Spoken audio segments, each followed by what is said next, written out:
देवरानी जिठानी। एक दिन शिवानी और प्रज्ञा रसोई में खाना बना रही होती हैं।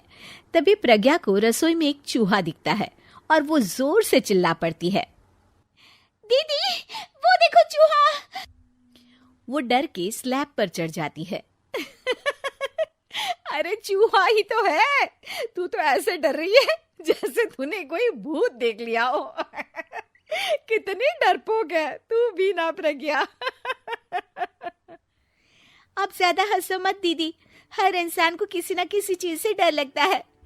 लगता होगा, पर मुझे तो किसी चीज से डर नहीं लगता। मैं तो बहुत बहादुर हूँ, पर तू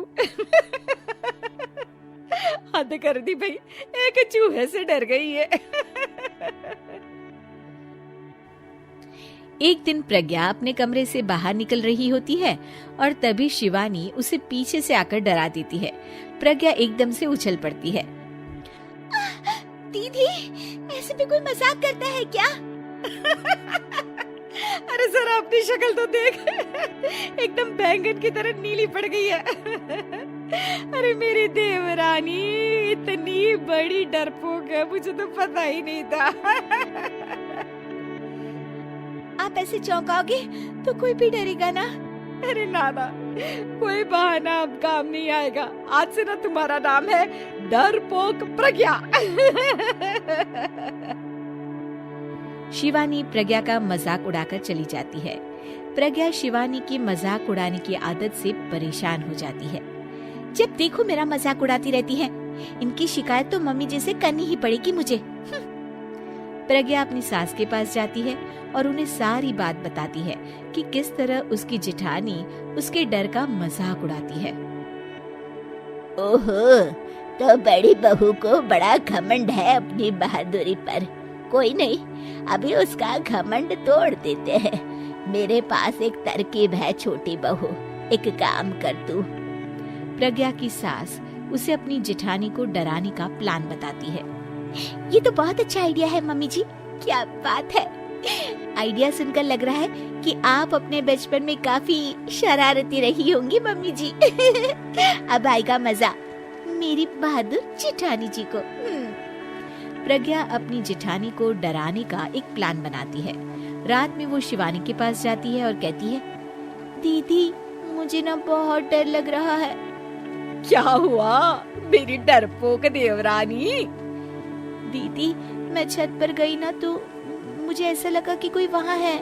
ऐसा लगा जैसे मुझे कोई वहाँ देख रहा था, जैसे कोई साया। अरे क्या बक रही हो, तेरा वहम होगा। नहीं नहीं दीदी, आप चलो ना प्लीज मेरे साथ, मुझे तो बहुत डर लग रहा है। मेरी एक साड़ी सूख रही थी, वही लानी है। प्लीज आप चलिए ना ऊपर मेरे साथ। ओफो, चल। प्रज्ञा शिवानी को बहाने से छत पर ले जाती है और वो उसके पीछे चल रही होती है। ले आ गए हम छत पर, कहाँ है भूत, दिखा, कहीं तो है नहीं। तभी प्रज्ञा चुपके से सीढ़ियों पर छुप जाती है और शिवानी छत पर अकेली रह जाती है। अरे प्रज्ञा, कहाँ चली गई? प्रज्ञा एकदम से सीढ़ियों का दरवाजा बंद कर देती है। अब शिवानी को डर लगने लगता है। मैं नीचे चली जाती हूँ। लगता है प्रज्ञा भी नीचे ही चली गई है। तभी उसके सामने एक खुले बाल सफेद साड़ी में औरत खड़ी होती है। शिवानी उस औरत को देखकर डर जाती है। हाल तू जलाल तू आई बला को टाल तू, हाल तू जलाल तू आई बला को टाल तू।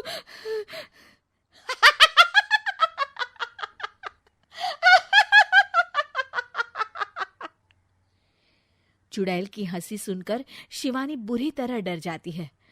नहीं नहीं, मुझे छोड़ दो, भगवान के लिए मुझे छोड़ दो। नहीं नहीं नहीं नहीं नहीं नहीं नहीं नहीं, मैं तुझे नहीं छोड़ूंगी, मैं तेरा खून पी जाऊंगी। तभी चुड़ैल की हंसी उसकी सास की हंसी में बदल जाती है।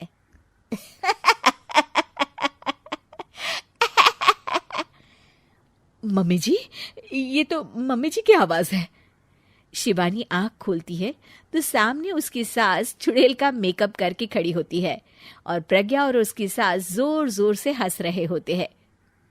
क्यों मेरी बहादुर जेठानी जी, आप तो कहती थी कि आप किसी से नहीं डरती। ये तुमने अच्छा नहीं किया प्रज्ञा। और सासू माँ, आप भी इसके साथ मिलकर।